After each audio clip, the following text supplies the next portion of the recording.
Something disturbing just happened in America. Almost no one is fully admitting it. The silence itself is the warning. Charlie Kirk is dead, and Barack Obama just said something about his death that no one expected. This is not just another headline. It's not just another tragic story. It is a signal about the kind of country we are becoming. Stay with me until the very end, because what Obama said and what Jasmine Crockett carried into Congress may change how you see truth itself. But first, let me ask you, what city are you watching from? Drop it in the comments. This story is not only about one man, it is about all of us. If you value truth in these chaotic times, hit like, subscribe, and type the word truth below, because tonight we refuse to be silent. On September 10, 2025, at Utah Valley University, Charlie Kirk stood under a white tent on his American comeback tour. The stage lights hit his face. Cameras were rolling. The crowd leaned forward for his next words. Then one single shot. He was struck in the neck, collapsed, rushed to the hospital, and pronounced dead. The official statements came quickly. Grief, headlines about political violence, prayers for his family. Some called it an attack on free speech. Others blamed gun control or security failures. But almost no one asked the deeper question: what does this mean for the future of truth in America? Just hours later, in a closed-door gathering, Obama broke his silence. His words were heavy and deliberate. When free speech becomes dangerous, the nation is already in danger. Those 15 words cut through the noise. The press clipped them but buried their weight. Obama was not talking only about Kirk. He was talking about everyone. About what happens when truth itself becomes worth killing for. Now think, what truth would you never want to lose the freedom to say? Faith, family, justice? Write it in the comments. Once you declare it, no power can erase it. Obama's warning echoed what Jasmine Crockett has said in Congress. When silence becomes law, democracy becomes tyranny. She showed proof in a live hearing, an internal security note sent before Kirk's event. The subject line read, "Security risk. Outdoor venue exposed. Request reinforcements." It was ignored. She read the timestamp aloud. The room froze. 6 seconds of silence, Obama warned. Crockett proved. And the system looked away. Have you ever felt silenced? At work, at home, at church? Did you stay quiet or speak anyway? Write it in the comments. Your courage might inspire someone else. Because Kirk's death is not only about one man, it is about what happens when courage is punished and silence is rewarded. If free speech can be struck down under the lights of a university, in front of cameras and hundreds of witnesses, what is safe anymore? Obama knew this. That's why he spoke so carefully. When free speech becomes dangerous, the nation is already in danger. Think about that. Danger doesn't start when speech is silenced. Danger starts when speech itself is called dangerous. What happens to your children if they grow up where their voices are treated as threats? That's not a future. That's a prison. Crockett reminded Congress, silence is never neutral. Silence today is consent tomorrow. She placed the ignored security warning on the record. The hearing room fell still. Reporters scribbled, cameras flashed, and crowds gathered outside. Truth cannot be buried. You may wonder if this is just politics as usual. Another tragedy. Another round of statements. Another storm that passes. But this is different. For the first time, a former president and a sitting congresswoman are speaking the same language, warning not only about violence but about the deeper sickness, the normalization of silence. And if you stay with me until the very end in part 11, you will hear what almost no one is admitting about Kirk's death. A leaked memo, a deliberate choice, a hidden pattern. But right now you must decide. Will you scroll past another story, or will you declare even in the comments that truth matters more than silence? Type these words if you agree. I will not be silent. The day after the gunshot, Washington was quiet. News alerts screamed for hours, but the Capitol carried itself with forced calm, as if pretending things were normal could make it true. Inside a plain building, Barack Obama sat before a small group. No stage, no teleprompter, just a former president and silence pressing like a weight. People expected condolences, but he leaned forward, hands clasped, and said, "When free speech becomes dangerous, the nation is already in danger." The words hung in the air, not a speech but a diagnosis. Then he said, "We cannot pretend this was random. Violence is never random when truth is at stake." No one wrote notes. No one interrupted. Because his words were not about one man in Utah. They were about the country itself. Violence is never random when truth is at stake. Think about it. A voice rises and is targeted. By a bullet, by slander, by digital erasure. Different methods, same result. Speak boldly and you will pay. Obama didn't dramatize. He simply laid out reality. And that is why his words cut deeper than the headlines. Have you ever watched the news and thought, they're not telling me everything? What moment was that for you? Write it in the comments. At that same time in Washington, Jasmine Crockett prepared her notes. The night before, she received an anonymous envelope, printed emails, security reports, timestamps. One line stood out, security risk. Outdoor venue exposed. Minimal cover, high risk. Request reinforcements ignored. Obama spoke the principle. Truth has become dangerous. Crockett held the proof, warning silenced, lives endangered. Two voices, one message. But the media clipped Obama's line, buried the second half, and downplayed Crockett's documents. Gun control debates. Political fights. Endless distractions. This is what those in power do when they can't erase the truth. They cover it with noise. But think about your own life. How many times has the real truth been lost in the noise? Think of one moment when you realized weeks or months later that the first story you heard wasn't the full story. Share that in the comments. When you name it, you're not just freeing yourself, you're warning others. That evening, Obama said another line the press ignored. Silence is never neutral. Injustice feeds on silence. That sentence echoes through history. Civil rights, war protests, whistleblowers again and again. Silence never protected the people. It only protected the powerful. This is why Crockett's determination mattered. The next morning, she walked into Congress with that folder in her hands. Calm, steady, unflinching. She knew what was inside, and she knew what it meant if it was ignored. She looked at her colleagues and said, "Silence today is consent tomorrow." Reporters stopped writing. Cameras turned. Members of Congress shifted in their seats. This wasn't rhetoric. It was evidence. Now imagine that moment.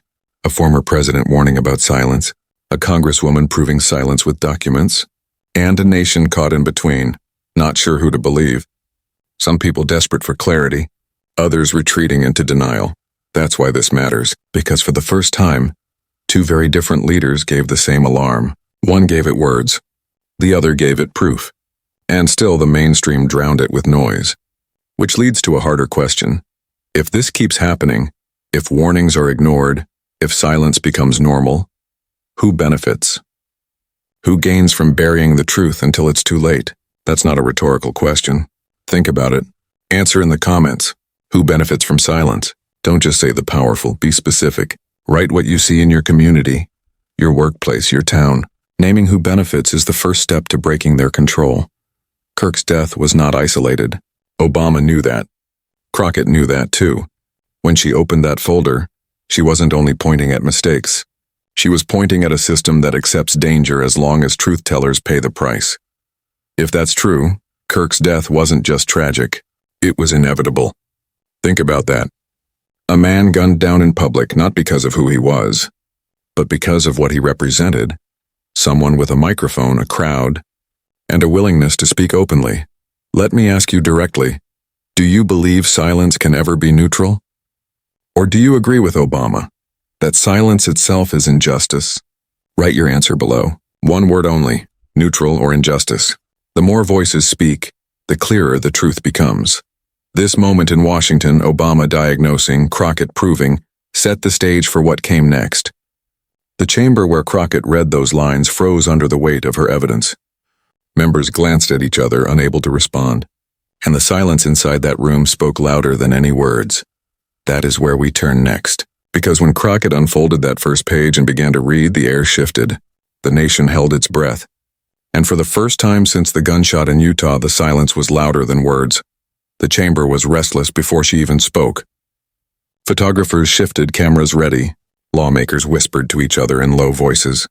Then Jasmine Crockett placed her folder on the table. It looked ordinary, but the weight was in the words inside. She straightened the papers, lifted the first one, and began.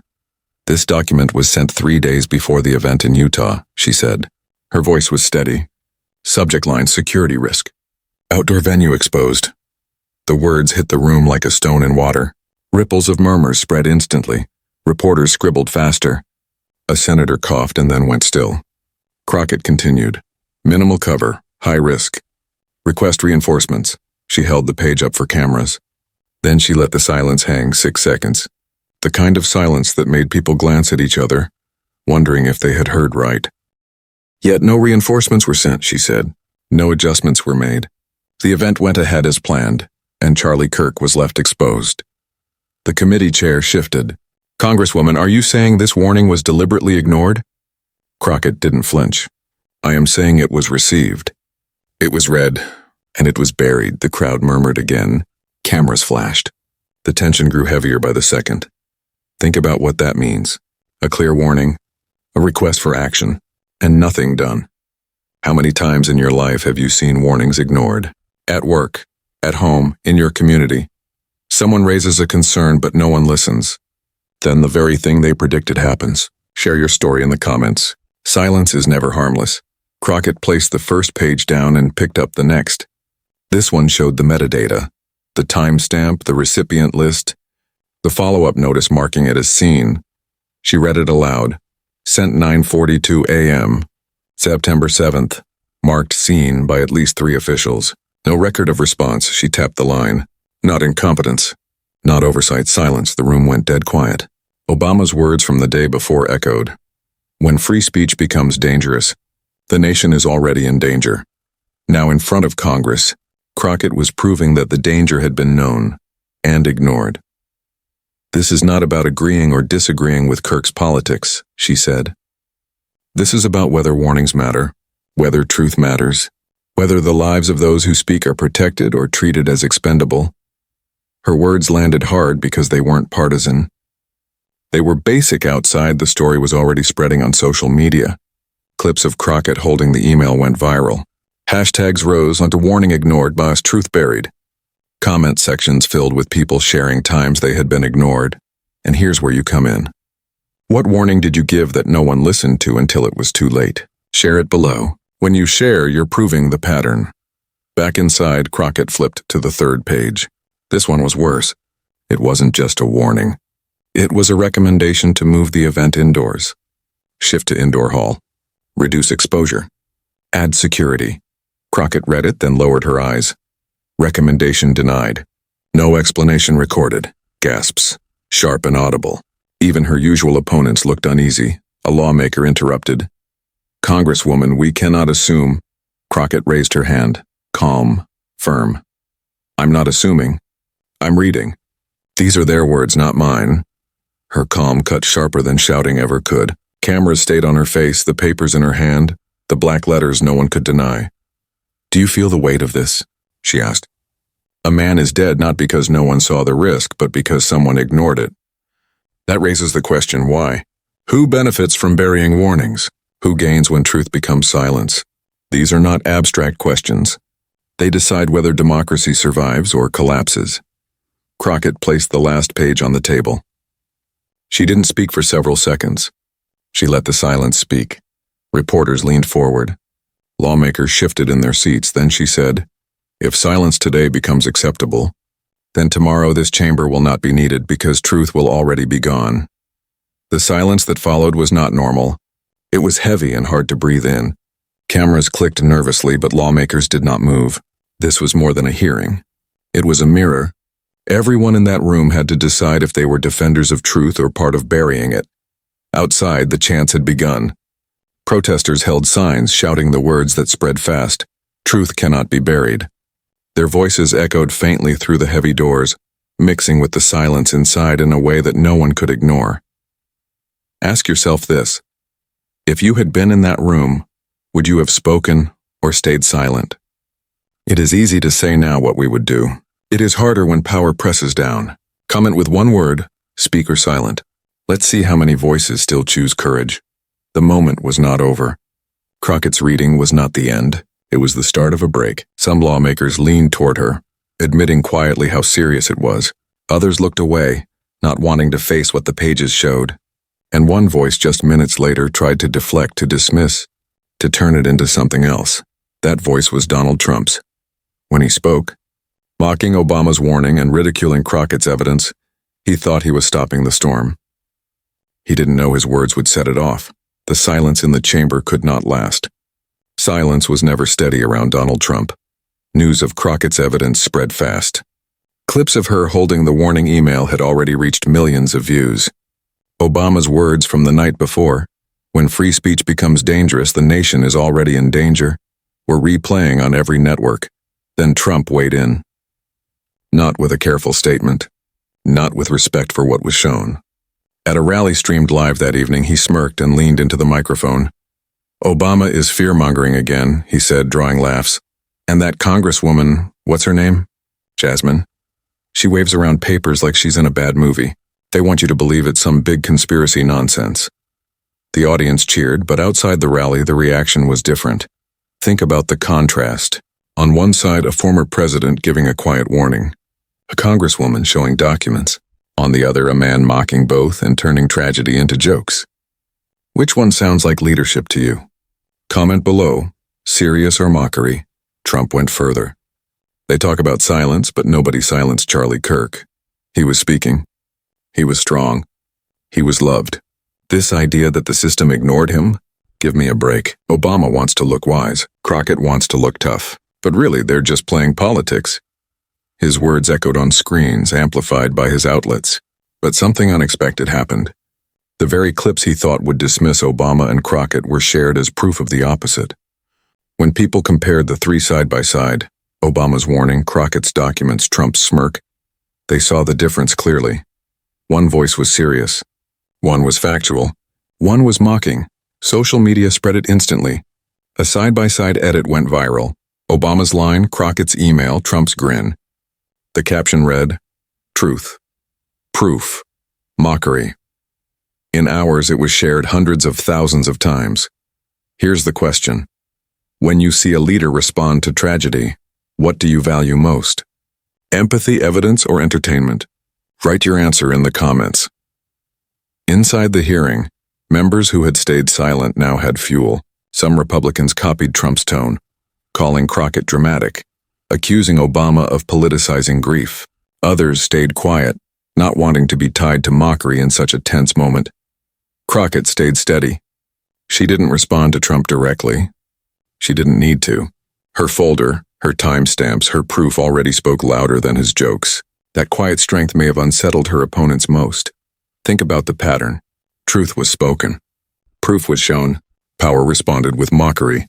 It is an old pattern. When facts can't be denied, they are mocked. When warnings can't be erased, they are belittled. Ask yourself, how many times have you seen someone mocked just for telling an uncomfortable truth? Did it silence them?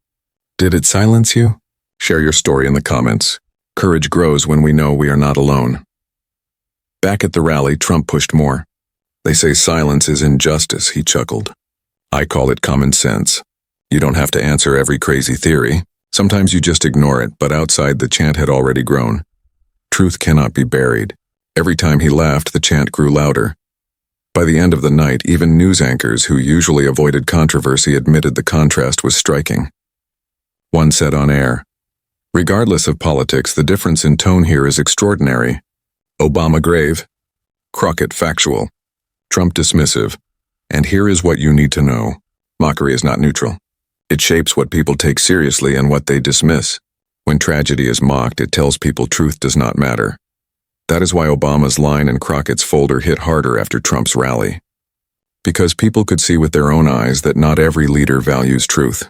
Ask yourself, if leaders at the top laugh at truth, what message does that send to the rest of us, to your children, to future generations? Comment with one word, dangerous. When enough people say it, it cannot be ignored.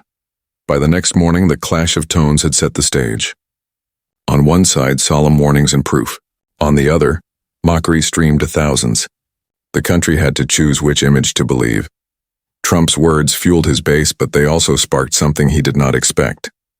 For every cheer in that rally hall, there were thousands online asking the same question. If the warnings were fake, why were they written? Why were they ignored? The question only grew louder in the days to come.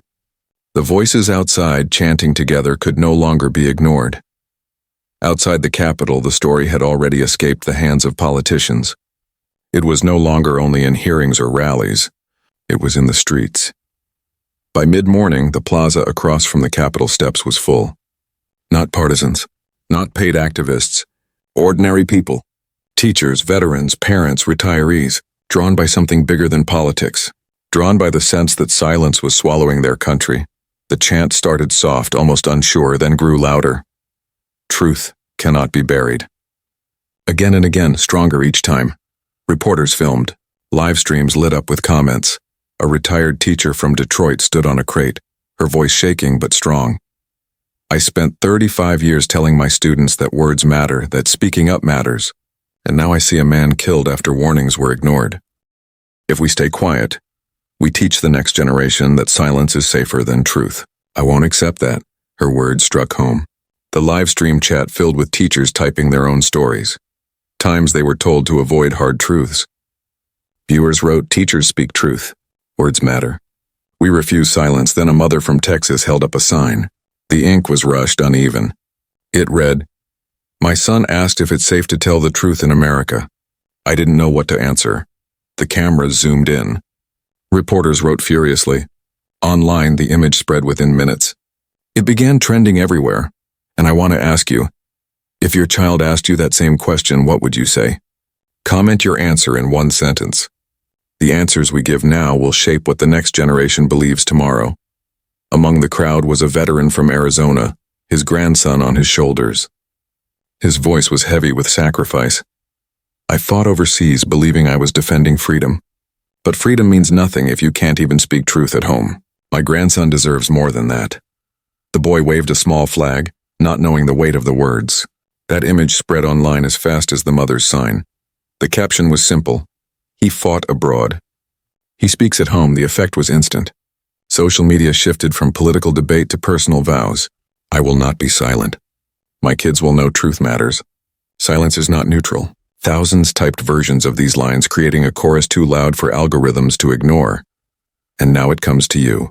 What vow will you make? Type it in the comments, one line only. The more voices commit, the harder it is to bury them. Inside the Capitol, lawmakers could faintly hear the chants through the thick doors. Some pretended it was background noise. Others looked uneasy, realizing the conversation was no longer under their control.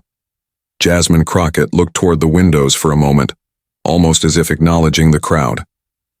Then she turned back and said quietly, "Silence today is consent tomorrow." It was no longer just a phrase. It was an echo carried by hundreds outside, repeated by thousands online. Think about that scale.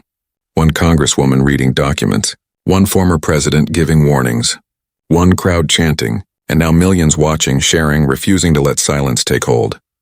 This is how movements begin. Not with one shout, but with many voices finding each other. Ask yourself, when was the last time you joined others for something bigger than yourself?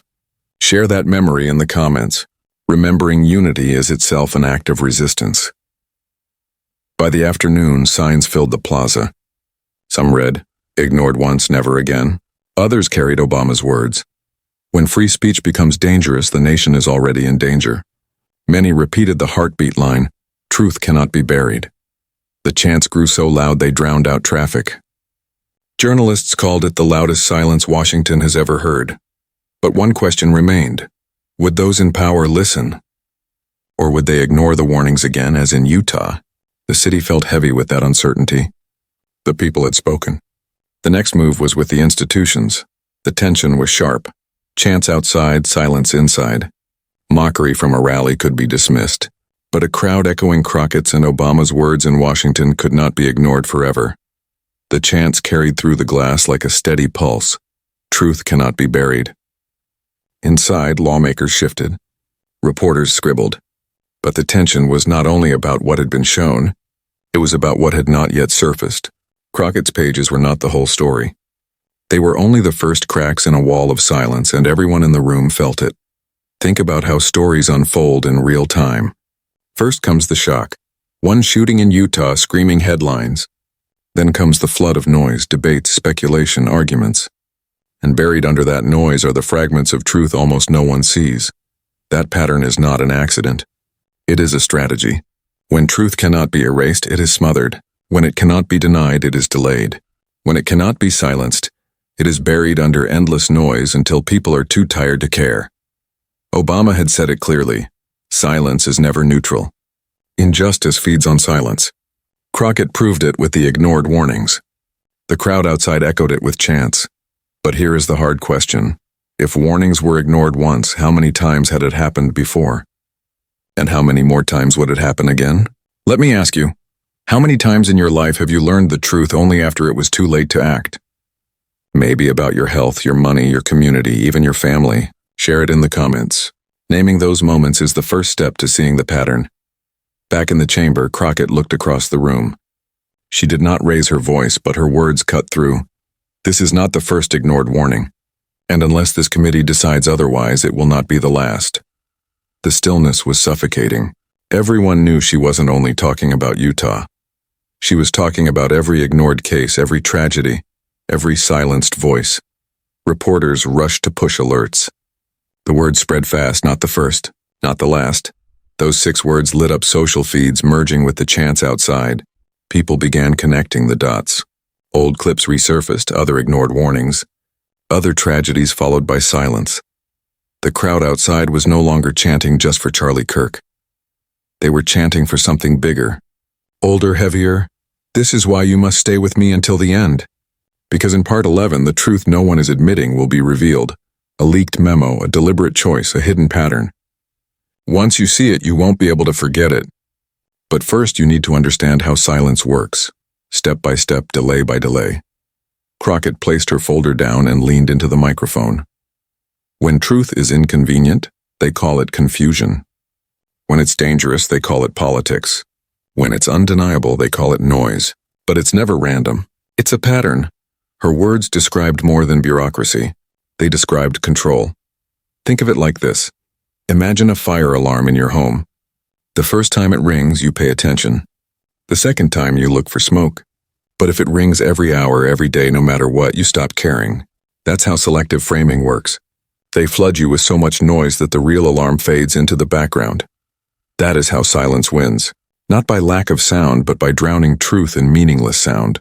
Ask yourself, have you noticed how 2 people can watch the same event and walk away believing totally different things? Why do you think that is? Drop your answer in the comments. The replies will surprise you. The differences aren't just opinion. They are design. As Crockett spoke, the room tightened. Some lawmakers scribbled notes. Others stared at their phones, pretending to be busy. But the cameras caught every glance, every twitch, every pause. Because once a pattern is exposed, excuses stop working. Outside, the crowd added a new chant. Not the first, not the last. It joined the old one. Truth cannot be buried. The sound carried like a drumbeat. Clips went viral. Comment sections filled with people writing their own versions. Ignored once at work. Ignored once in church. Ignored once in school. Ordinary stories now fit into a larger story. That is the power of pattern. It turns isolated pain into collective recognition.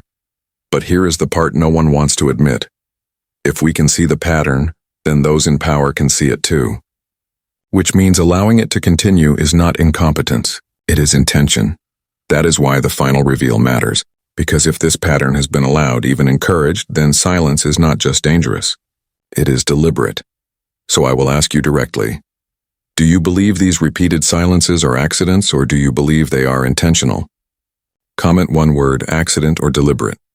The more people say what they see, the harder it is to pretend otherwise. The chants outside grew louder. The tension inside grew heavier. The story was no longer about one man in Utah or one congresswoman in Washington. It was about a nation asking, are we victims of random mistakes, or are we living under deliberate silence? That question would not be answered in the chamber, not yet. But it was about to ignite the next stage, because the crowd outside was no longer just watching. They were demanding. Soon their voices would force the chamber to face truths it had tried to bury. Inside, Crockett's tone sharpened. She lifted another sheet from her folder. It wasn't a warning this time, but a log, a metadata record. At first it looked ordinary, tiny black text. Then she pointed to the last line. Original timestamp, September 7th, 9:42 a.m. Modified, September 8th, 6:15 p.m. She looked around the room. Who changed this record and why? Silence.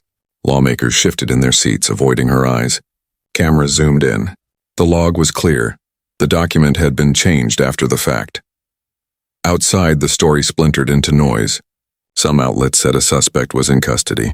Hours later, corrections came. No, the suspect had been released. Other headlines claimed a lone gunman. By evening, another story appeared. There was no confirmed shooter at all. 3 versions of one event, none consistent. Confusion wasn't an accident. It was the point. Think about how many times you've seen this happen. A big event occurs, and within hours, the story mutates. Different outlets give different facts. By the time the truth comes out, if it ever does, most people are too tired, too numb, too distracted to care. That is how suppression works in the age of noise. Have you experienced that?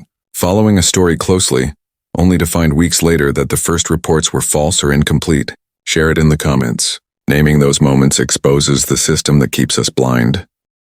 Crockett tapped the page again. Metadata doesn't lie. Someone changed this record.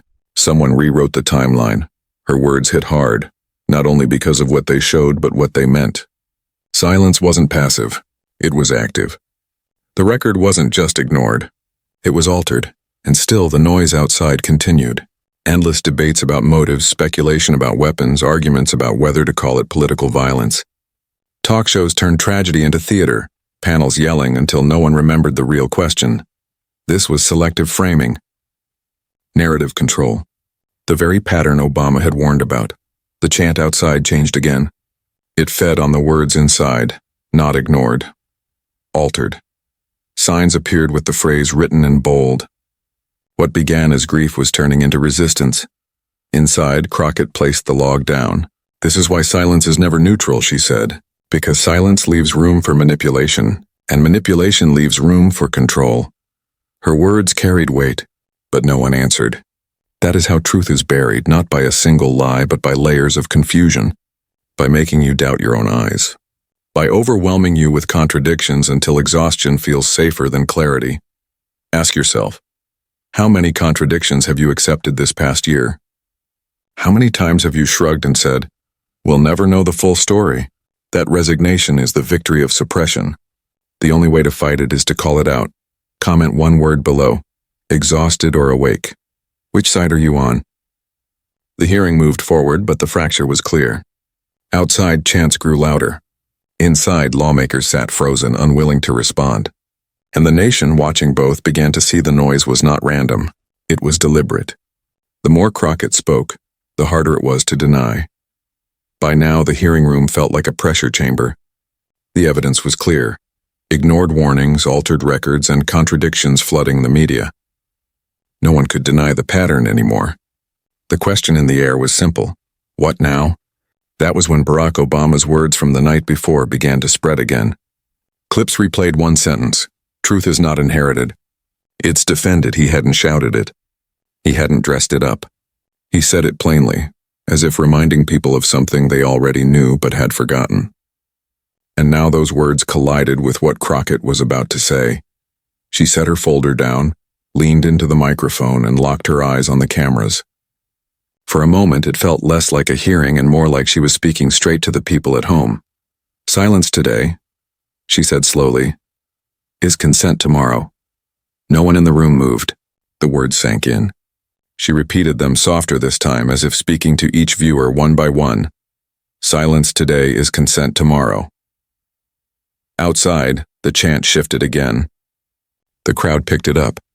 Consent tomorrow. Consent tomorrow. The livestream chat lit up with the same phrase. Some typed it in all caps. Others added their own vow. "I will not be silent. Now I turn to you." If you are watching this, pause. Ask yourself, in what part of your life have you been silent for too long? Write it in the comments, even one word. Faith, family, justice, truth. Once you name it, silence loses power. Obama's words and Crockett's challenge formed a symmetry. One spoke of principle. The other demanded action. Together, they turned the moment from analysis into decision. This was no longer about whether silence existed. It was about whether people would choose to break it. Think of moments in history that changed because ordinary people refused to stay quiet. Civil rights marches. Whistleblowers exposing corruption. Workers demanding safety. Parents fighting for justice in schools. Change has always begun with one choice: speak or stay silent. And that is the choice facing every viewer now. Type these 4 words if you agree. I will not be silent. Even if your hands shake, write it. Your comment might be the courage someone else needs tonight. Inside, Crockett didn't raise her voice. She didn't need to. Her calmness cut sharper than shouting. We cannot keep treating truth as optional, she said. If we let warnings be ignored, if we let records be altered, if we let silence be normalized, then freedom itself will be rewritten, and none of us will recognize the country we leave behind. Her voice didn't break. It didn't waver. It carried the steadiness of someone who knew she was not alone. Outside, chance confirmed it. Online, thousands of comments confirmed it. This is the power of resonance. One voice can be dismissed. Many voices cannot be buried. That is why Obama's words kept trending. That is why Crockett's phrase became a chant. That is why your one line matters. The algorithm can bury one post. It cannot bury millions. So I ask you again, will you look away hoping someone else will speak? Or will you say enough? One word can make the difference. Write it, post it, share it. Because silence today truly is consent tomorrow. The chamber sat frozen. Outside, the energy kept rising. Hashtags trended worldwide. Wanxia will not be silent and consent tomorrow. Reporters spoke of a strange duality, a chamber heavy with silence and a city roaring with sound. The tension was about to explode into something bigger. Exposing silence and vowing to break it was only the start. The next step was connecting the dots, showing how the ignored warnings fit into a larger timeline, one that pointed to deliberate suppression on a national scale. And that was exactly where Crockett was heading. The folder in front of her wasn't just about one ignored warning. It showed a pattern stretching back months. She laid out the pages side by side like stepping stones. For the first time, the full timeline was visible. September 7th, she began, pointing to the first page. Email warning about an exposed venue, ignored. She moved to the next page. September 8th, metadata altered. Original timestamp changed, then the next. September 9th, internal memo says no credible threat. No mention of the warning. Finally, she tapped the last page. September 10th, Charlie Kirk killed. The sequence was undeniable. Each silence led to the next, but Crockett wasn't done. She pulled out another folder. This one contained older cases. The names and places were different, but the structure was the same. Warnings sent, warnings ignored, records altered, contradictions spread, truth delayed. This is not an isolated incident, she said firmly. This is repetition. The room went silent, heavier now, like everyone understood but didn't want to say it. Outside, chants shifted again. People held up signs with numbers, each one marking ignored warnings they had found online. The crowd was building its own timeline, amplifying what Crockett was showing inside. A timeline organizes chaos. It turns coincidence into pattern. And once you see a pattern, denial is impossible. Have you ever looked back at your own life and realized something wasn't random, that it was part of a chain? That's what Crockett was showing Congress, turning tragedy into evidence. Comment below with one word: pattern. She lifted the pages again. 3 ignored warnings in 6 months, each followed by accidents. 3 altered records. 3 contradictory news stories in 24 hours. The same structure every time. The same silence. The same result. Truth delayed, accountability avoided. The weight sank in. Lawmakers glanced uneasily at each other, knowing the cameras were catching everything. Outside, live streams exploded with people posting their own links, screenshots, old headlines. Ordinary citizens were piecing together the bigger picture. This is what happens when silence cracks. Fragments of truth align. What once looked like chaos looks like design. But if patterns repeat without consequence, they become precedent. And precedent, if unchallenged, becomes law. That was the meaning in every page Crockett laid down. She wasn't only recounting the past, she was warning of the future. The hearing room went still. Outside, chants surged louder. Truth cannot be buried. Across the country, the reveal hit like an earthquake. Phones buzzed. TVs lit up. Live streams exploded. People typed in disbelief. They called his life acceptable risk. Hashtags spiked instantly. Risk acceptable. Truth cannot be buried. And I ask you, what is one thing in your life you would never call an acceptable risk? Family, Freedom, faith, write it below. Declaring your line is how you refuse to be controlled. Hours later, Barack Obama released a statement. Brief but heavy. The normalization of silence is the greatest threat to democracy. Truth can be delayed. It cannot be erased, his words spread fast. Paired with the memo, they were the final blow. Silence wasn't incompetence. It was policy. Back in the chamber, Crockett closed the folder, placed her hands on it, and spoke once more. Charlie Kirk is dead. Warnings ignored. Records altered. A memo shows risk was deemed acceptable. If this body does nothing, then silence is no longer accident. It is consent. And history will record it that way. No one replied. The silence was absolute. Outside, the crowd peaked. Thousands of voices shouted in unison, "Truth cannot be buried. Not the first, not the last. Never again." Livestream comments poured in, people typing the same vow, "I will not be silent." And now I ask you, what truth will you refuse to let be buried? Write it below. History is not written by silence. It's written by voices that refuse to disappear. As night fell, the Capitol lights glowed over a restless city. The chants faded, but the words lingered. Obama's warning, Crockett's evidence, the memo's chilling line, the people's vow. Not the first, not the last. But this time, no one can say they weren't told. Truth had been delayed but not erased. And that, in the end, was what mattered.